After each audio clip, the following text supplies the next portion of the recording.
করছি জনজীবনে বিঘ্ন ঘটার জন্য আজকের সমাবেশের কারণে। আপনারা জানেন যে জাতীয় নাগরিক পার্টি দেশ গড়তে জুলাই পদযাত্রায় প্রত্যেকটি জেলায় যাচ্ছে, প্রত্যেকটি সম্প্রদায়, প্রত্যেকটি ধর্মের, প্রত্যেকটি জনপদের মানুষের কাছে যাচ্ছে।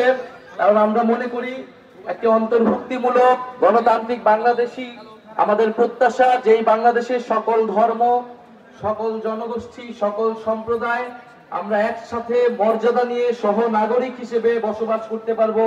সেই রকম একটি রাষ্ট্র আমরা চাই, সেরকম একটি বাংলাদেশ আমরা চাই।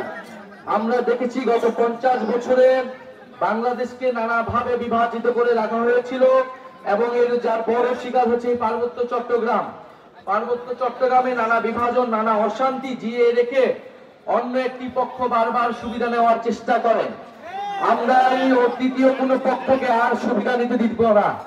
আমাদের মধ্যে যদি নিজের কোনো সমস্যা থাকে, সম্প্রদায়গুলোর মধ্যে আমাদের সমস্যা থাকলে আমরা নিজেরা এটার সুরাহা করব, আমরা নিজেরা বসে এটার সমাধান করব, কিন্তু অন্য কোনো পক্ষকে এটার সুযোগ আমরা নিতে দিব না। এটা আপনারা আমরা সকলে মিলে আমাদেরকে ঐক্যবদ্ধ হতে হবে।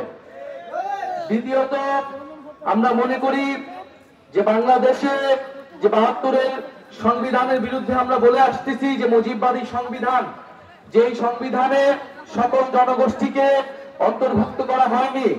বাঙালি জাতীয়তাবাদের নামে অবাঙালি জনগোষ্ঠীর সাথে এখানে বিভেদ তৈরি করে রাখা হয়েছে।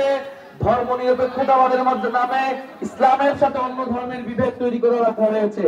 বিভেদকে দূর করতে হবে এবং বাংলাদেশের সার্বভৌমত্ব, আঞ্চলিক অখণ্ডতা এবং জাতীয় নিরাপত্তার জন্য আমরা সবাই ঐক্যবদ্ধভাবে লড়াই করব। বাংলাদেশকে যে কোনো আধিপত্যবাদী শক্তির হাত থেকে রক্ষা করতে হলে বাংলাদেশের সকল সম্প্রদায়কে একত্রে ঐক্যবদ্ধভাবে এই লড়াইটা চালিয়ে যেতে হবে। রাঙামাটিবাসী কি সেটার জন্য প্রস্তুত আছে?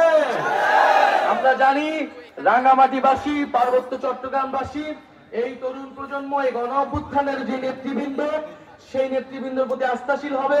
আমরা রাঙামাটি দিয়ে আসছি, আমরা দেখেছি রাঙামাটির সৌন্দর্য, প্রাকৃতিক সৌন্দর্য। এই প্রাকৃতিক সৌন্দর্য বাংলাদেশের সম্পদ, বিশ্বের সম্পদ। আমরা দেখেছি রাঙামাটি সহ পার্বত্য চট্টগ্রামের যেই জনবৈচিত্র্য, ফলে বৈচিত্র্য কখনো বিভাজন হতে পারে না, বিদ্বেষে রূপ নিতে পারে না।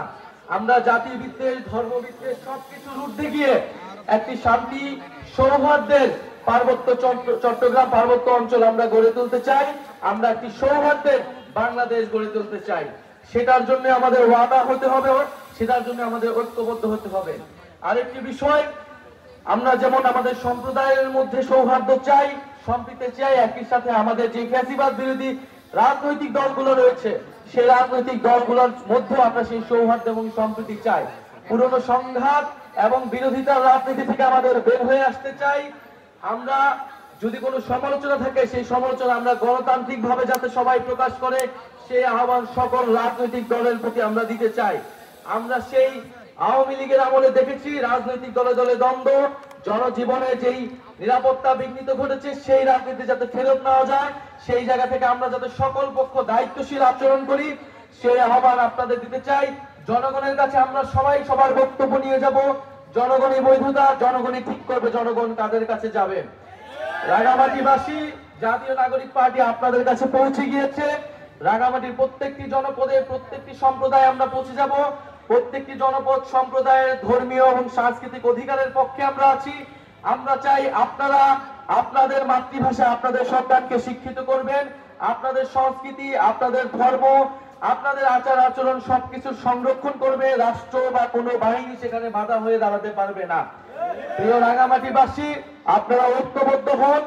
গণ অভ্যুত্থানের মধ্য দিয়ে আমরা নতুন বাংলাদেশের আকাঙ্ক্ষা, এই বাংলাদেশ আপনার বাংলাদেশ, আমাদের বাংলাদেশ, আলেম সমাজের বাংলাদেশ, নারীদের বাংলাদেশ, হিন্দুদের বাংলাদেশ, চাকমা, মারমা, বম, তঞ্চঙ্গা সকল জনপদের সকল ধর্মের বাংলাদেশ। আমরা কি সেই বাংলাদেশ গঠন করব? সেই বাংলাদেশের জন্য আমরা লড়াই করব। ইনকিলাব, ইনকিলাব, জিন্দাবাদ, জিন্দাবাদ, এনসিপি, এনসিপি, জিন্দাবাদ, জিন্দাবাদ,